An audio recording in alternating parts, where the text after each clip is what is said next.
Turma do Propósito, e aí, meu irmão, tudo bem? Espero que sim. Estamos juntos para mais um capítulo das Escrituras, o capítulo 15 do livro de Jó. Hoje ainda sai o capítulo de número 16, mais tarde sai o capítulo de número 16. Esse capítulo 15 era o capítulo de ontem.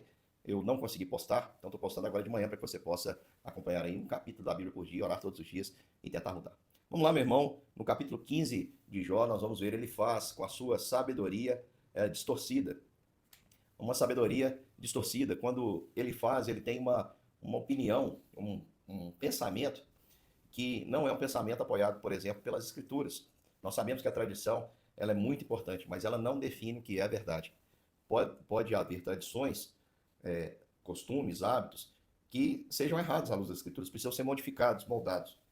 Não quer dizer que uma pessoa tem mais experiência, mais vida, que ela tenha, por isso, consequentemente, mais conhecimento de Deus. Então a gente vai falar sobre a sabedoria distorcida quando a tradição ela fala mais alto do que a verdade.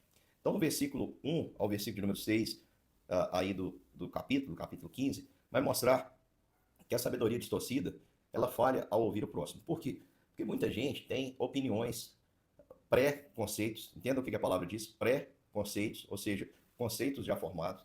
Existem pessoas que não ouvem ninguém, por quê? Porque já tem verdades que nem mesmo pararam, as pessoas nem pararam para pensar se aquilo que estão defendendo é de verdade.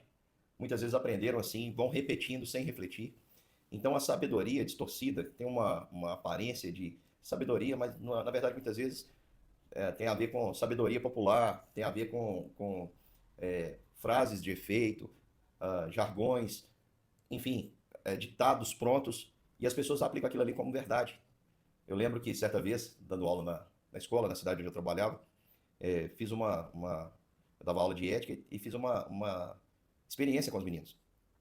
Coloquei uma situação hipotética é, em que uma pessoa perdia uma carteira com dinheiro, com cartões, com documentos, e queria ouvir deles como eles agiriam.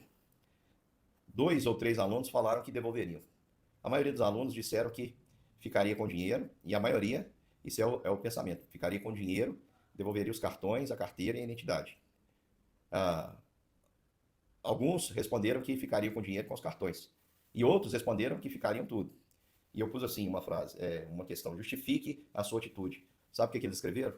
Achado não é roubado. Onde está isso das escrituras, irmãos? Então perceba que a sabedoria distorcida, ela falha em ouvir o próximo. Ela falha porque as pessoas já têm algumas convicções em seus corações e que acham que aquilo ali é que é importante. A gente percebe isso na fala de Elifaz, porque Elifaz diz que Jó está falando palavras ocas, que ele está inchado das opiniões que não valem nada, que as palavras dele são inúteis, ah, que os argumentos dele não têm valor, que do jeito que ele está falando Deus é errado, ninguém vai animar nem orar. E, e ele ainda acusa Jó e diz assim: você está falando assim por causa do seu pecado.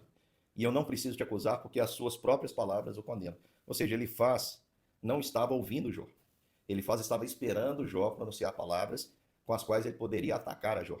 Isso, meu irmão, não provém de Deus. Essa sabedoria terrena, humana, demoníaca, animal, porque só pensa em agredir, só pensa em lutar, só pensa em brigar. O cristão não pode estar armado para poder.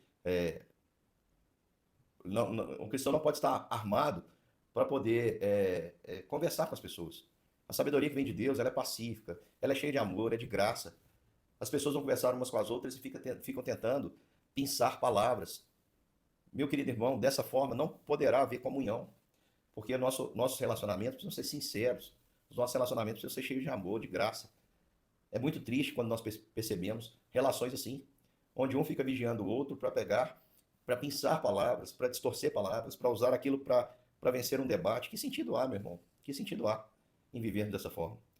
Aí você pensa a crueldade que ele faz, porque Jó está num estado de calamidade. O que ele fala não deveria nem ser considerado levado a sério, porque ele está mergulhado no sofrimento.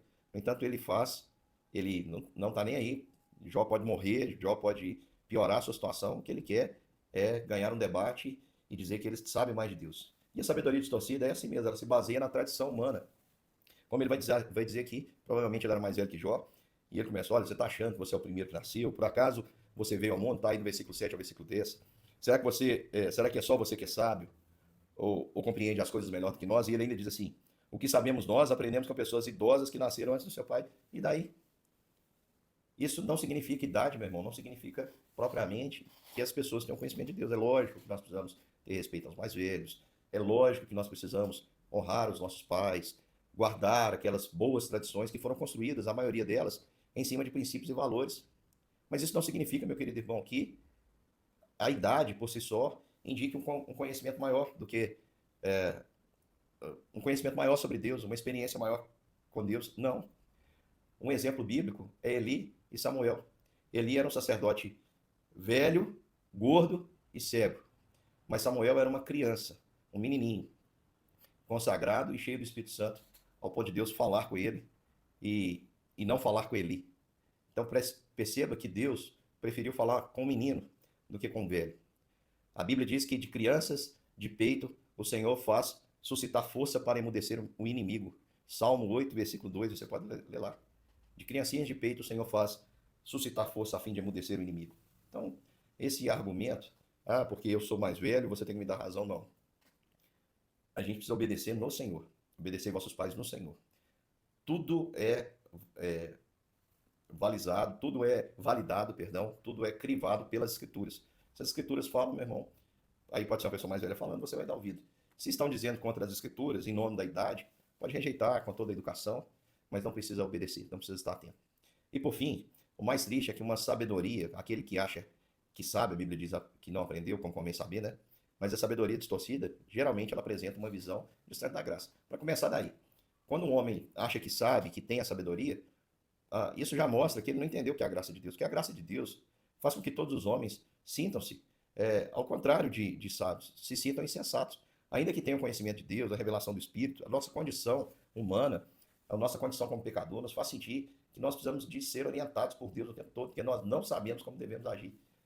A graça experimentada por alguém faz com que essa pessoa viva em constante e total dependência. Ela não consegue dar um passo sequer sem consultar o Senhor.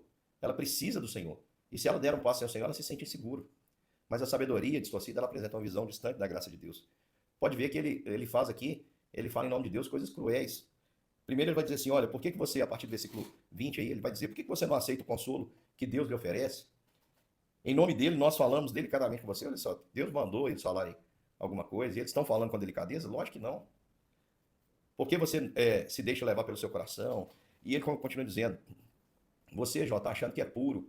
E por que eu disse aqui que uma sabedoria distorcida apresenta uma visão distante da graça de Deus? Porque ele continua afirmando que Jó está pagando pelos seus pecados. Ele diz assim, ó, aquele que é mau, que persegue os outros, sofre atormentado a vida inteira. Vozes de terror enchem os ouvidos. Se você lembrar, Jó, ele veio dizendo que ele nem dormindo ele tem paz, porque ele tem sonhos, ele tem pesadelos, aquilo está diante dele, aquele terror todo, aquele sofrimento todo.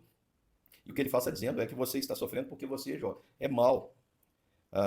Ele não tem esperança de escapar da escuridão da morte, pois um punhal está pronto para matá-lo, os urubus estão esperando para devorar o seu corpo. Ele é rebelde e protegido por um pesado escudo, se joga contra Deus, o seu olhar é orgulhoso e o seu coração é egoísta. Aí, ele está dizendo, ó Jó, você está sofrendo isso tudo porque você é mau. Mas alguém pode perguntar assim, mas Jó antes não tinha as coisas? Jó não tinha bens, tinha filhos? Aí olha o que ele diz, pensando talvez nesse argumento, ele diz assim, esse homem mau conquistou cidades. E quando conquista a cidade com tudo que tem dentro. E ficou com as casas abandonadas pelos moradores, ou seja, quando ele conquistou a cidade, os moradores fugiram, ele tomou posse de tudo. Mas essas cidades, essas casas, virarão um monte de ruínas. Ele está dizendo, ó, Jó, você teve prosperidade por um tempo, mas isso aí foi só por um tempo, até Deus vir julgar a sua maldade, Jó. Você não vai ficar rico por muito tempo. Ele diz, ele não ficará rico por muito tempo. Até a sua sombra vai desaparecer da terra. Olha quanta maldade na boca desse homem, em nome de Deus, gente. O homem mau não escapará da escuridão, ele será como uma árvore cujos galhos foram queimados. Ele está dizendo, Jó, vai acontecer isso com você. E ele continua falando, e olha que crueldade. No final ele diz assim, os maus não terão descendentes, e o fogo destruirá as casas dos desonestos. Lembra? Jó, os filhos morreram, o fogo queimou uma parte dos bens que ele tinha, os outros, os ladrões levaram. Aí ele diz aqui, os maus não terão descendentes, nos últimos versículos, e o fogo destruirá as casas dos desonestos. E eles planejam a maldade, fazem o que é errado, e só pensam em enganar os outros. Meu Deus. Enfim, na cabeça de Elifaz, o que funciona é o seguinte, é pegar a realidade que o ser humano está enfrentando, encontrar uma justificativa para algo errado que ele fez, para entender que tudo que ele está recebendo é devido, o que veio sobre ele é devido. E Jó, meu irmão, não pode negar sua consciência, e ele diz, olha, eu não errei, eu não fiz nada para que isso acontecesse. Isso está acontecendo porque Deus quis e Ele é poderoso para isso. O Senhor deu, o Senhor tomou, bendito seja o nome do Senhor. A tese de Jó está certa e a de Elifaz está completamente errada. Por isso, preste atenção, quero aplicar essa palavra ao seu coração. Consulta o seu coração, meu irmão, para você perceber se você é um sábio segundo Deus ou se você é um sábio segundo as suas próprias opiniões. Você tem facilidade de ouvir as pessoas ou você fica procurando nas palavras das pessoas motivo pelo qual você possa acusá-lo? Você está aberto a ouvir as instruções de Deus ou você tem aquela mesma velha opinião formada sobre tudo, como disse o cantor, né? Você tem aqueles preconceitos, aquelas coisas que não condizem com a palavra de Deus, mas você aprendeu assim, aí você usa aquela frase, eu nasci assim, eu vivi assim, eu vou morrer assim. Para com isso, meu irmão. Você não é bicho. Bicho é que nasce programado para ser aquilo ali.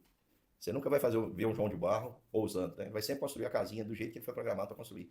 Bicho é programado, você não. Você é um ser responsável. Você é chamado para responder, para ter responsabilidade. Então você pode mudar, você deve mudar. Questione aquilo que você defende e que te faz mal e faz mal às pessoas que estão ao seu redor. Muitas vezes é apenas um preconceito, não tem nada a ver com Deus, não tem nada a ver com a verdade. Você, meu irmão, tem uma visão distorcida da graça de Deus? Você acha que tudo que acontece é causa e efeito? Talvez você seja uma pessoa que está perguntando: o que eu fiz para merecer isso? Para com isso, meu irmão. Não é assim que Deus age, não é assim. Então Deus vai poder mandar provação para você só no momento que você errar? Então você vai viver em constante provação, porque você erra o tempo todo. Deus não nos trata conforme os nossos pecados. Deus é gracioso, entenda a graça de Deus. É favor imerecido e quando o sofrimento vem sobre o cristão, até nesse momento, irmãos, nós podemos entender que Deus tem um propósito para todas as coisas. Que Deus te abençoe. Logo mais, capítulo 16, para darmos continuidade aí a esse projeto maravilhoso. Um capítulo da Bíblia por dia. Nós vamos terminar as escrituras, se Deus quiser, no ano que vem. Um grande abraço e até lá.